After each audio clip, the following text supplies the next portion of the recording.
अस्सलाम वालेकुम and hi everyone.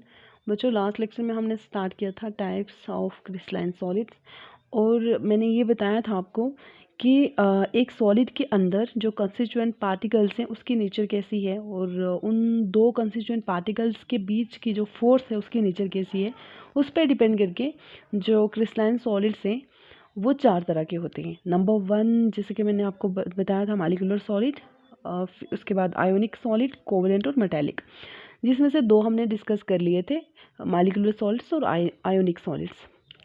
आज के इस लेक्चर में हम देखेंगे जो दो हमारे बचे हुए क्रिस्टलाइन सॉलिड्स हैं वो हम डिस्कस करेंगे। तो नंबर 3 पे है हमारे पास कोवलेंट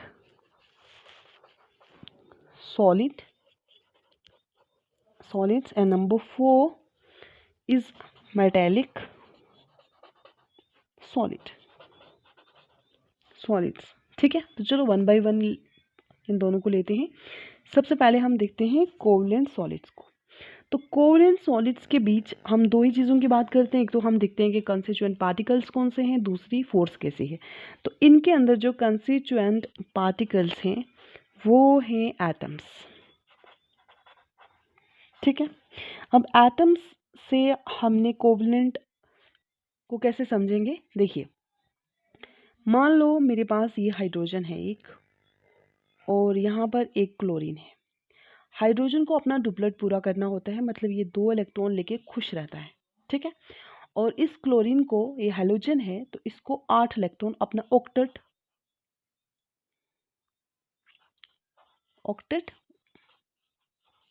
पूरा करना होता है। तो ये करे, इसके पास मतलब 8 इलेक्ट्रॉन लेके मस्त हो जाता है ये, और ये 2 इलेक्ट्रॉन लेके मस्त हो जाता है। ठीक है, अभी आपको पता है हाइड्रोजन के पास 1 इलेक्ट्रॉन होता है और क्लोरीन के पास, ये हेलोजेंस हैं, ग्रुप 17 से बिलोंग करते हैं। और जितने भी ग्रुप 17 के एलिमेंट हैं उनके outer मोस्ट में, मतलब जो लास्ट के वैलेंस इलेक्ट्रॉन हैं, उन वैलेंस इलेक्ट्रॉन मतलब वो इलेक्ट्रॉन्स जो बॉन्डिंग में पार्टिसिपेट करते हैं, मतलब जिनको जो क्या करते हैं, दूसरों के साथ बॉन्ड बनाते हैं। तो इसके पास, इन हेलोजेंस के पास 7 इलेक्ट्रॉन होते हैं, 5 6 और एक 7। ठीक है, अब इसको, ये 8 में मस्त रहता है। तो अब ये क्या बोलेगा हाइड्रोजन को कि भाई तुम भी अपना 1 इलेक्ट्रॉन दे दो और मैं भी अपना 1 इलेक्ट्रॉन देता हूँ, तो मिलजुल के दोनों बॉन्ड बनाते हैं। तो होता क्या है कि जब ये हाइड्रोजन 1 इलेक्ट्रॉन अपना यहाँ रखेगा और क्लोरीन भी अपना 1 इलेक्ट्रॉन यहाँ रखेगा, तो क्लोरीन के पास अब कितने बच गए, 6, और हाइड्रोजन के पास 1 था तो उसने यहाँ रखा, और ये 2 इलेक्ट्रॉन मिलके बनाएंगे एक बॉन्ड। अब यहाँ पर क्या होगा कि हाइड्रोजन इन दोनों इलेक्ट्रॉन्स को अपना मानेगा, तो मतलब इसका डुप्लेट पूरा हो जाएगा। ठीक है, 2 इलेक्ट्रॉन खुश हैं। अब क्लोरीन भी इन 2 इलेक्ट्रॉन्स को अपना मानेगा। ठीक है, और इसके पास कितने हो जाएंगे, 6 और 2 8, तो इसका भी ऑक्टेट कंप्लीट हो जाएगा, तो दोनों खुश रहेंगे। ठीक है, अब कोवलेंट जो बॉन्ड होता है वो कैसे बनता है, जब कोई एक एटम 1 इलेक्ट्रॉन दे और दूसरा एटम भी 1 इलेक्ट्रॉन दे, मतलब म्यूचुअल शेयरिंग करें। म्यूचुअल शेयरिंग मतलब दोनों एटम्स एक एक इलेक्ट्रॉन देंगे और मिलजुल के दोनों बॉन्ड बनाएंगे। इनके बीच मतलब क्या होगा कि जो 2 इलेक्ट्रॉन हैं बॉन्ड पेयर के, इसको बोला जाता है बॉन्ड पेयर। ठीक है, और जो बॉन्डिंग में इन्वॉल्व नहीं है इनको बोला जाता है लोन पेयर। ठीक है, और इसको बोला जाता है बॉन्ड पेयर। तो अब बॉन्ड पेयर को अपना अपना कंसीडर करेंगे। ये हाइड्रोजन 2 इलेक्ट्रॉन्स को अपना मानेगा और ये क्लोरीन इस 2 इलेक्ट्रॉन को भी अपना मानेगा। ठीक है, अच्छे हैं दोनों एटम, कोई झगड़ा नहीं करेंगे। चलो, अब इसके बाद, अब यहाँ से हमें समझ आ गई कि इनके बीच क्या होगा, कोवलेंट बॉन्ड बनेगा। ठीक है, तो कोवलेंट बॉन्ड कैसा होता है, म्यूचुअल शेयरिंग से। ठीक है, जैसे आप हो और आपकी कोई फ्रेंड है, तो आप भी एक रोटी लंच में लाते हो और आपकी फ्रेंड भी एक रोटी लंच में लाती है या लाता है, तो आप दोनों क्या करोगे, लंच के टाइम शेयर करोगे, तो डेट इज़ कोवलेंट बॉन्ड। ठीक है, तो अब हमने बात कर ली कंस्टिट्यूएंट पार्टिकल्स की।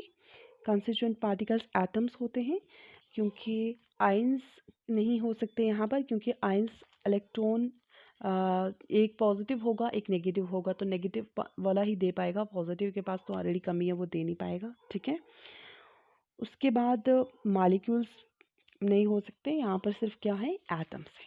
ठीक है, ये चीज़ आपको याद रखनी है। उसके बाद खैर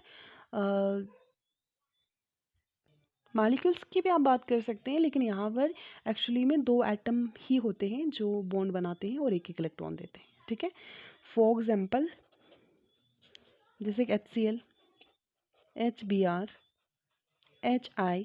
ठीक है, और उसके बाद जैसे कि Cl मतलब इसको जोड़ के लिखेंगे तो Cl2।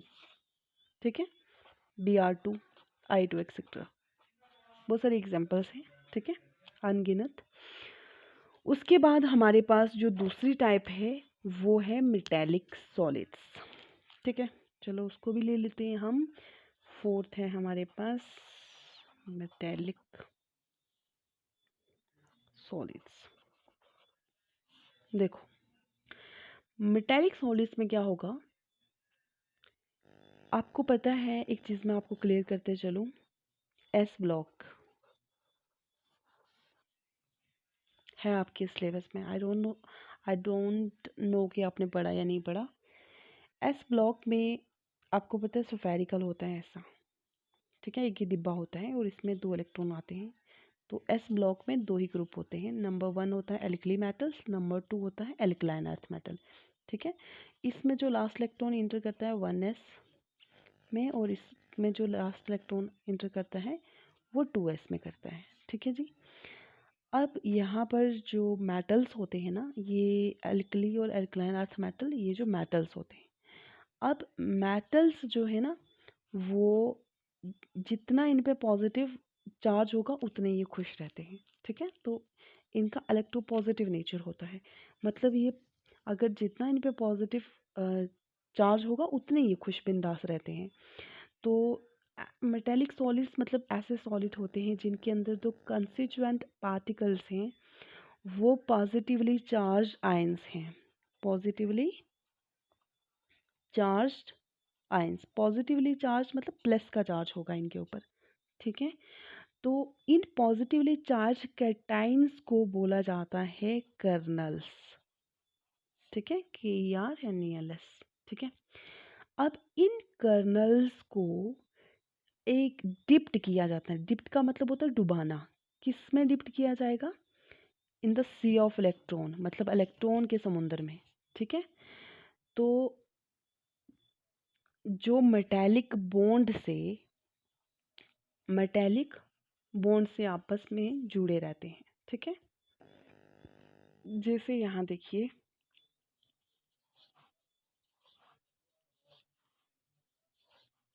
ये कुछ कर्नल्स हैं। ठीक है, अब आपको समझ आ गई है कि positively charge cations are known as kernels, है ना। जिन पे प्लस का चार्ज कैटाइन होंगे वो कर्नल। तो इनको क्या बोल देंगे बच्चा जी हम, मान लो ये कोई शीट है हमारे पास, है ना, तो ये हो गए कर्नल्स।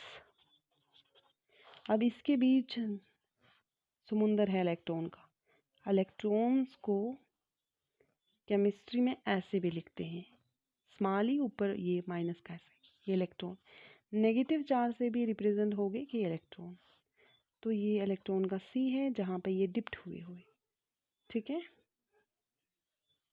ये कौन, अब ये है मेटेलिक सॉलिड्स। ठीक है, तो यहाँ पर देखो पॉजिटिव नेगेटिव के बीच अट्रैक्शन है, मेटेलिक बॉन्ड है ये। ठीक है, अब जो इलेक्ट्रोस्टैटिक फोर्स ऑफ अट्रैक्शन होती है, जो होल्ड करती है मॉलिक्यूल्स को एक दूसरे के साथ एक सब्सटेंस के अंदर, उसको बोला जाता है inter molecular force. Inter molecular force देखो क्या होती है, जैसे ये एक पॉजिटिव कर्नल, ये नेगेटिव कर्नल, इनके बीच की जो फोर्स होगी वो इंटर मॉलिक्यूलर। ठीक है, अगर यहाँ से भी आपको अच्छे से क्लियर नहीं हुआ, मैंने यहाँ से ये ले लिया। देखो एक ये मॉलिक्यूल है और ये एक दूसरा मॉलिक्यूल है। इन दो मॉलिक्यूल्स को जो फोर्स आपस में जोड़ के रखती है उसको बोलते हैं इंटर मॉलिक्यूलर फोर्स। इंटर का मतलब होता है बिटवीन टू, दो के बीच की, और इंट्रा का मतलब होता है सेम। ये चीज़ याद रखिएगा। चलो इतना तो हमने कर लिया, यहाँ पर हमारे टाइप्स ऑफ क्रिस्टलाइन सॉलिड और आपका एक सिलेबस का टॉपिक भी कंप्लीट हो गया। जो दूसरा टॉपिक जो हमारे सिलेबस में मेंशन्ड है that is types of inter molecular forces. ठीक है, जैसे मैंने आपको कल बोला था कि लंदन फोर्स या जिसको डिस्पर्शन बोला जाता है, उसके बाद डाइपोल डाइपोल इंटरेक्शन और बहुत सारी और भी फोर्स होती हैं जैसे कि आयन इंड्यूस डाइपोल इंटरेक्शन। तो चलो एक दो को डिस्कस कर लेते हैं हम। तो सबसे पहले हम देखते हैं जो आपको पहले थोड़ा जिसका थोड़ा बहुत इल्म है आपको पहले, क्योंकि लास्ट लेक्चर में हमने थोड़ा देखा था, डाइपोल डाइपोल इंटरेक्शंस। ठीक है, तो देखो ये जो इंटरेक्शंस है ना डाइपोल डाइपोल, ये प्रेजेंट होती हैं पोलर मॉलिक्यूल्स के बीच। पोलर्स मतलब मैंने कल बताया था, पोलर मतलब जहाँ डाइपोल्स बनते हैं। डाइपोल्स का मतलब होता है पॉजिटिव नेगेटिव एंड। ठीक है, तो जिनमें परमानेंट पोलैरिटी होती है। परमानेंट मतलब पोलैरिटी का मतलब होता है बच्चा जी जिस पे पॉजिटिव नेगेटिव आ जाए, चार्ज अपीयर हो जाए, पोलर हो जाए। ठीक है, और परमानेंट पोलैरिटी हो मतलब एक बार पॉजिटिव नेगेटिव आ गए तो फिर कभी गायब ना हो। तो अब आपको पता है कि डाइपोल्स कब बनते हैं, जब इलेक्ट्रोनेगेटिविटी डिफरेंस हो। इलेक्ट्रोनेगेटिविटी का मतलब क्या होता है, वो पार या पावर जिससे कोई भी एटम इलेक्ट्रॉन्स को अपनी ओर खींचता है। ठीक है, तो किसी एक मतलब खैर यहाँ पर देखिए डाइपोल्स किसकी वजह से अपीयर होते हैं, इलेक्ट्रोनेगेटिविटी डिफरेंस की वजह से। मतलब अगर एक एटम की इलेक्ट्रोनेगेटिविटी ज़्यादा है, उसकी ताकत ज़्यादा है, जैसे आप मान लो कि जैसे एक कोई बंदा है वो बहुत वीक है, ठीक है, इंटरनली, और ये दूसरा काफ़ी स्ट्रोंग है। तो अब दोनों दोनों के पास एक कोई रस्सा है, ठीक है, जिसको वो खींच रहे हैं। तो जो स्ट्रोंग होगा वो अपनी ओर से खींच लेगा और वीक बेचारा वीक के हाथ से छूट जाएगा। तो ऐसा ही क्या होता है इलेक्ट्रोनेगेटिविटी में, दो एटम होंगे मतलब ए और बी, और इनके बीच दो इलेक्ट्रॉन होंगे बॉन्ड पेयर के। तो ये इन इलेक्ट्रॉन्स को खींचेंगे। तो मान लो बी ज़्यादा इलेक्ट्रोनेगेटिव है तो बी पे नेगेटिव चार्ज आ जाएगा और ए पे पॉजिटिव। तो यही जब पॉजिटिव नेगेटिव चार्ज डेवलप हो जाएंगे तो इसका मतलब है डाइपोल्स बन गए हैं। ठीक है, और इसके बाद जैसे कि मैंने आपको बताया था कि जैसे HF में देखो hydrogen is less electronegative, fluorine ज़्यादा है। ठीक है, तो उसके बाद जैसे HCl एक्सेट्रा, ये कुछ एग्जांपल्स हैं। तो अब एक बात और ध्यान रखो कि ये जो फोर्सेस थी, ठीक है, ये जो डाइपोल डाइपोल इंटरेक्शन है, इनको कीसम ने देखा था, ठीक है, 1912 में, और इसीलिए इनको कीसम्स फोर्सेस भी बोला जाता है। डाइपोल डाइपोल इंटरेक्शन को कीसम फोर्स भी बोला जाता है क्योंकि कीसम ने ये देखी थी मतलब उसको कहीं रास्ते में नहीं मिल गई, मतलब उसने ऑब्जर्व करी कि हाँ यार ऐसा होता है। तो उसके बाद जो हाइड्रोजन बॉन्डिंग है, ये एक special type of dipole dipole interaction है जिसमें हाइड्रोजन एटम जो है वो बॉन्ड होता है किसी भी इलेक्ट्रोनेगेटिव एटम से थ्रू इलेक्ट्रोस्टैटिक फोर्स। तो अगर अभी भी समझ नहीं आई तो देखो कि जो ये डाइपोल डाइपोल इंटरेक्शन है, इसमें क्या है कि जो यहाँ पर ये एक मतलब एग्जाम्पल, ये एक स्पेशल टाइप है, नॉट एग्जाम्पल, स्पेशल टाइप है। कौन? Hydrogen bonding.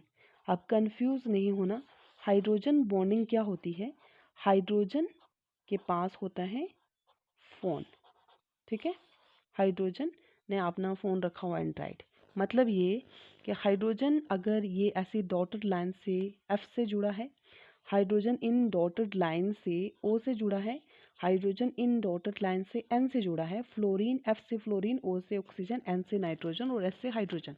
तो आप समझेंगे ये हाइड्रोजन बॉन्डिंग है। हाइड्रोजन बॉन्डिंग को हमेशा रिप्रेजेंट इसी से डॉटेड लाइन से किया जाता है। ठीक है, तो ये स्पेशल हाइड्रोजन बॉन्डिंग अब आपको समझ आ गई है क्या होती है। ठीक है, तो स्पेशल टाइप है ये जो हाइड्रोजन बॉन्डिंग है, ये स्पेशल टाइप है इन डाइपोल डाइपोल इंटरेक्शन की। ठीक है, अब चलो दूसरी टाइप देखते हैं। दूसरी टाइप है हमारे पास ऑइन या फिर आयन डाइपोल इंटरेक्शंस। ठीक है, चलो ये देखते हैं। अब ये इंटरेक्शन का मतलब ये हो गया कशिश। ठीक है, जो मतलब उनके बीच जो अट्रैक्शन है, जो इंटरेक्शन है बिटवीन अनाइन एंड कैटाइन और एक पोलर मॉलिक्यूल के बीच, उसी को बोला जाता है आयन डाइपोल इंटरेक्शन। नहीं समझ आई? देखो, ये डाइपोल क्या है बच्चा? पॉजिटिव नेगेटिव, यही है ना। और आयन क्या है? आयन भी तो हो सकता है कुछ पॉजिटिव नेगेटिव, है ना। तो आयन कैटाइन भी हो सकता है और एनाइन भी हो सकता है। मतलब अब हमें क्या पता कि ये पॉजिटिव चार्ज वाला को बोलेंगे कैटाइन, नेगेटिव चार्ज वाले को बोलेंगे एनाइन। ठीक है, तो अब जो इंटरेक्शन होगा किस किस के बीच? Between A9. ठीक है, वो आयन कैटाइन भी हो सकता है, एनाइन भी हो सकता है। ठीक है, और एक पोलर मॉलिक्यूल के बीच, and a polar molecule. Polar molecule का मतलब क्या हो गया? पोलर मॉलिक्यूल मतलब एक ऐसा मॉलिक्यूल जिस पे डाइपोल्स बनेंगे, पॉजिटिव नेगेटिव। तो आपको पता ना, जो वाटर होता है, ये पानी, पानी में क्या होता है? एक ऑक्सीजन दो हाइड्रोजन, यही होगा ना। तो अब ये पोलर मॉलिक्यूल है क्योंकि यहाँ पर पॉजिटिव नेगेटिव पॉजिटिव, ये पोलर है मतलब डाइपोल्स बन गए पॉजिटिव नेगेटिव एंड्स आगे। ठीक है, तो अब यहाँ पर क्या होगा कि मैंने क्या बोला है, ये एक मॉलिक्यूल है, इस मॉलिक्यूल का इंटरेक्शन किसके साथ होगा? आयन के साथ। वो आयन कैटाइन भी हो सकता है, एनाइन भी हो सकता है। तो चलो यहाँ पर इसका इंटरेक्शन हम रखते हैं। आपके घर पे नमक है ना, तो नमक को पानी में घोल दिया। नमक क्या है? NaCl, Na पे पॉजिटिव और Cl पे नेगेटिव। ये जो डेल्टा में लगाती हूँ इसका मतलब होता है पार्शियल, मतलब थोड़ा नेगेटिव पॉजिटिव आया। ठीक है, तो आप पूरा भी लगा सकते हैं, Na पॉजिटिव Cl नेगेटिव। ठीक है, तो इस पर पार्शियल है नहीं आएगा, ये तो पूरा पूरा ही आता है। Na positive Cl negative. ठीक है, पार्शियल यहाँ है। तो अब यहाँ पर देखिए, यहाँ पर Na पॉजिटिव लगा देते हैं, तो ये देखो इंटरेक्शन है ना एक कैटाइन और एक इस पूरे मॉलिक्यूल के बीच। तो ये हो गया, ये कौन सी फोर्स हो गई? Ion dipole interaction. आपको समझना कैसे है? आयन का मतलब सिर्फ एक आयन, और डाइपोल हमेशा मॉलिक्यूल में बनते हैं। तो आपको यहाँ से समझ आ जाएगा कि एक आयन है और एक मॉलिक्यूल है, इसकी इंटरेक्शन को ही हम क्या बोलेंगे? Ion dipole interaction. अब अगर ये हाइड्रोजन इंटरेक्ट करेगा, अभी Cl भी तो है ना, तो Cl नेगेटिव के साथ और यहाँ भी Cl नेगेटिव के साथ। तो आप यहाँ पर देखो, ये एक क्या है हमारे पास? एनाइन, नेगेटिव चार्ज वाला एनाइन, और ये पूरा मॉलिक्यूल है। तो आयन और एनाइन के बीच नहीं, आयन और एक मॉलिक्यूल के बीच इंटरेक्शन है। यहाँ भी एनाइन और एक मॉलिक्यूल के बीच, और यहाँ कैटाइन और एक मॉलिक्यूल के बीच। तो ये इंटरेक्शन कौन सी हो गई? Ion dipole interaction. ठीक है, तो यहाँ पर हमने कौन सी इंटरेक्शन की एग्जांपल ली? Ion dipole interaction between water and NaCl। ठीक है, अब जिनको लिखना नहीं आता, ठीक है, देखें, वाटर को लिखा जाता है ऐसे, हाइड्रोजन डाल के, हाइड्रोजन के फुट पे 2 और ये ऑक्सीजन इस हाइड्रोजन के साथ, इतना ही। ठीक है, ये हो गया वाटर। और NaCl को कैसे लिखा जाता है? Na positive Cl negative. जो जैसा एक बार लिखने हो गया, आप इसको ऐसा ही, आप अपनी मर्जी से ऐसा नहीं लिख सकते NaCl। ठीक है, ये गलत है, जैसा है वैसा ही छापना है। तो अब जो बाकी की बची हुई दो टाइप्स ऑफ इंटरमॉलिक्यूलर फोर्सेस हैं, वो हम इंशाल्लाह लेंगे नेक्स्ट लेक्चर में। आज के लिए इतना ही काफ़ी है। Thank you.